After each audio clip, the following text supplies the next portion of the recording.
Selama saudara nggak pernah baca Alkitab, nggak apa-apa buat iblis. Kenapa? Senggol kiri kanan, mudah ditipu Pak. Nah saudara nggak tahu kebenarannya kok. Saudara nggak tahu perjanjiannya kok. It's easy untuk iblis mempermainkan saudara. Kenapa? Umatku binasa because lack of knowledge. Karena nggak ngerti.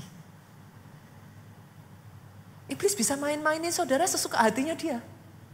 Sampai saudara tahu kebenaran dan menyadari kebenaran itu. Kenapa butuh saudara menyadari engkau diciptakan untuk berkuasa? Kenapa butuh saudara menyadari itu? Karena hanya ketika kau menyadari itu, engkau bisa mengambil full power and exercise the power. Ketika saudara nggak nyadari kebenaran itu, iblis dengan gampang mempermainkan saudara. Masih ingat apakah saudara kurang belajar dari pengalaman sejarah? Pertama kali iblis mendatangi Adam dan Hawa, apa yang iblis katakan? Adam, Hawa, makanlah buah pengetahuan baik dan jahat ini. Kamu akan jadi seperti Allah. Bisa-bisanya tuh Adam sama Hawa kena tuh saudaraku. Ketipu tuh. Oh really? Aku mau. Sini. Loh. Kalau saudara baca ya, sejak dari awal itu sudah tertulis. Manusia diciptakan serupa dan segambar dengan Allah. Jadi Adam dan Hawa gak perlu makan tuh buah pengetahuan baik dan jahat untuk jadi serupa dengan Allah. Dia sudah diciptakan serupa dan segambar dengan Allah. Ngeri ya saudara? Ngeri ya? Itu sebabnya saya mengatakan, saya tahu ini hard truth ya. Saya tidak mengatakan untuk saudara tidak ke gereja. Tapi it's not enough. Saudara harus tahu perjanjiannya. Karena kalau enggak, jangankan kita, bos kita aja, iblis tuh berani mainin loh saudara. Pada saat Yesus itu menjadi manusia di muka bumi ini, jangankan saudara, bos kita loh. Iblis berani kok datang kok. Apalagi kita. Tapi lihat apa yang dilakukan bos kita saudaraku. Lihat apa yang dilakukan Yesus ketika dia didatangi oleh iblis. Dia nggak banyak bicara. Dia slow aja saudara. Dia selalu mengatakan apa? Ada tertulis. Ada tertulis.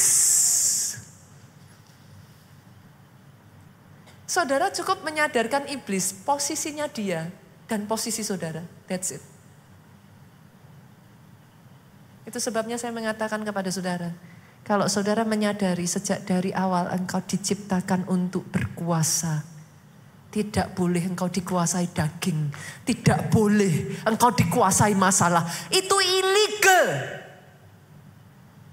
Tidak sesuai perjanjian. Dan yang tidak sesuai perjanjian, kalau saudara diam ya nothing happen. Rumah saudara disewa, sesuai perjanjian, harus digunakan dengan baik. Rumah saudara dirusak, saudara diam. Ya saya mah bisa apa pastor? Saya mah apa pastor? Saya cuma orang kecil. Ya nothing yang akan terjadi. Tapi rumah saudara dirusak, bawa dokumennya. Saudara harus tahu perjanjiannya.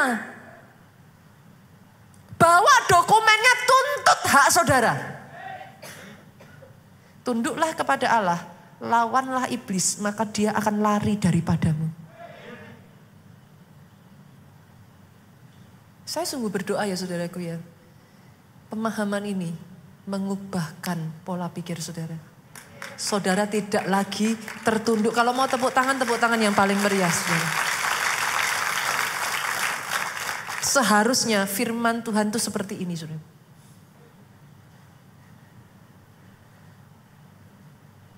Karena kalau enggak terlalu lama anak-anak Tuhan itu didomestikasi saudara. domestikasi itu dijinakkan, saudara. Dikerdilkan. You must know how much you are capable of. Tahukah saudara kenapa ketika satu orang percaya, orang Kristen, kenapa ketika satu orang menerima Yesus sebagai Tuhan dan Juru Selamat, surga bersorak, seisi surga bersorak-sorai. Tahukah saudara kenapa? Karena di atas sana ya saudara, mereka tahu satu singa dilepaskan ke dunia, saudara.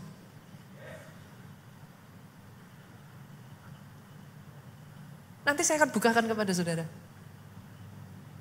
Saudara harus tahu kuasa apa yang terkandung yang Tuhan berikan atas hidup saudara. Don't look down upon yourself. Engkau diberi kuasa menjadi anak-anak Allah. Hari ini saudaraku, saya akan membagikan kepada saudara. Karena kalau saudara tidak mengerti hal ini ya.